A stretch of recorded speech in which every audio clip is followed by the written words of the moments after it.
Wanting a lively debate tonight, got exactly what they were looking for. It was confrontational, testy at times, some name calling, and some discussions on the issues of the day. Here to help sort it out for us a little bit is Missouri Western political science professor Melinda Kovacs. Melinda, thanks for being with us tonight, and really not sure where to begin. I guess the general tone of the debate, probably nothing anyone was too surprised about. Thank you for having me tonight, Alan. No, it was not surprising. I think what we saw was basically Vice President Biden trying to take a page out of President Trump's playbook and attack him personally.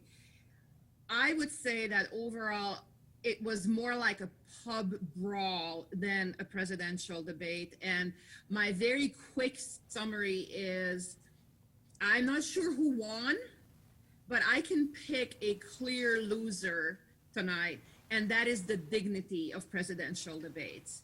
Personally, I was not surprised, but I was disappointed in how long there were times and segments where there were literally three men all yelling at one another all at the same time. I mean, a very jarring moment was when Chris Wallace yelled at the president, "Well, if you would like to switch seats, sir." It was, yes, it was very theatrical. It was high political theater for certain. However, I don't know that because of all of that passion, shall we call it, we got enough of the substance.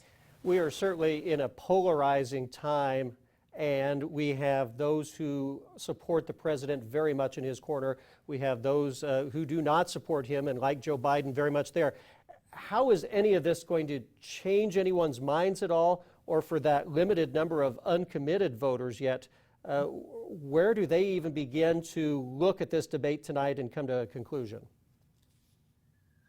Typically, presidential debates don't change minds.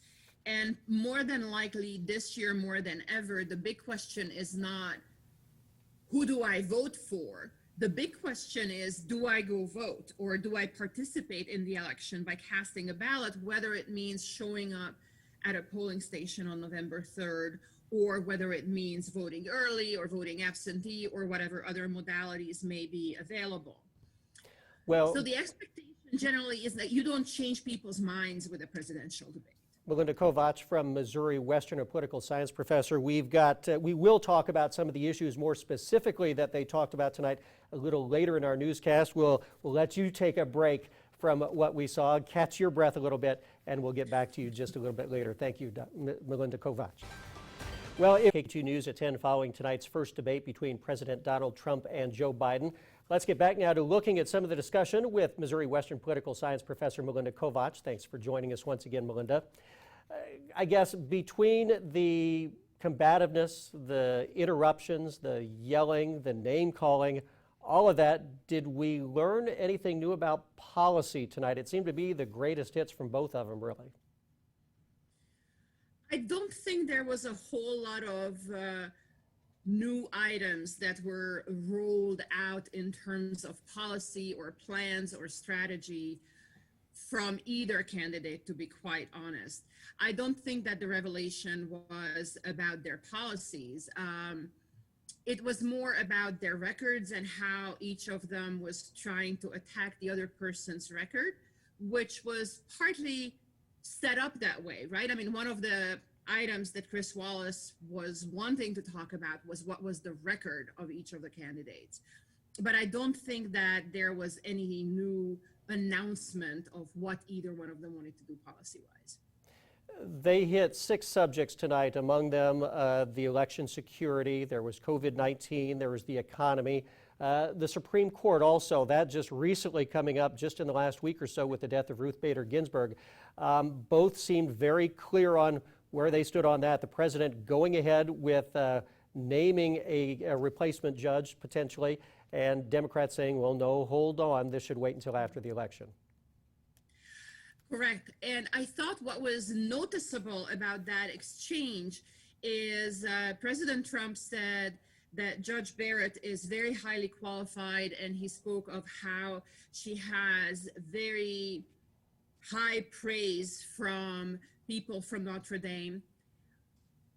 Vice President Biden did not attack the judge.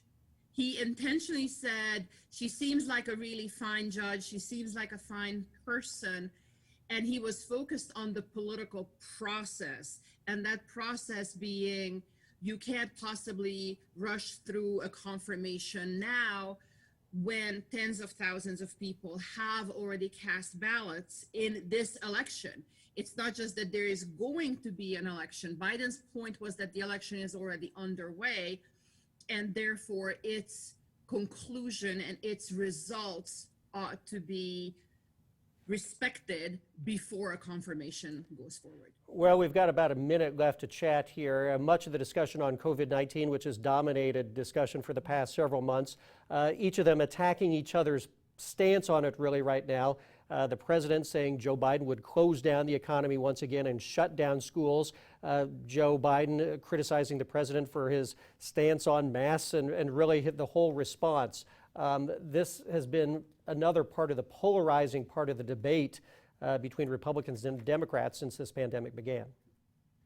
Yes, and I would say one of the most unfortunate things about that is that it has become a political issue. Nobody is looking at COVID-19 as a public health issue.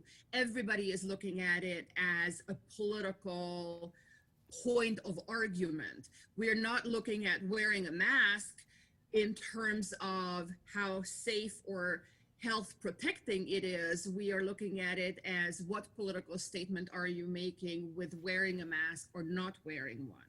Well, both sides. I find that to be very unfortunate. Both sides are certainly going to Monday morning quarterback this debate, and we're going to do it again a week from tomorrow. We hope that you will once again join us as we see the differences between debate 1 and debate 2 coming up. Melinda Kovacs from Missouri Western University, the Political Science Department, thank you for joining us tonight. Thank you for having me. I'd be happy to do it again. Great. We'll look forward to it. Thank you. Well, still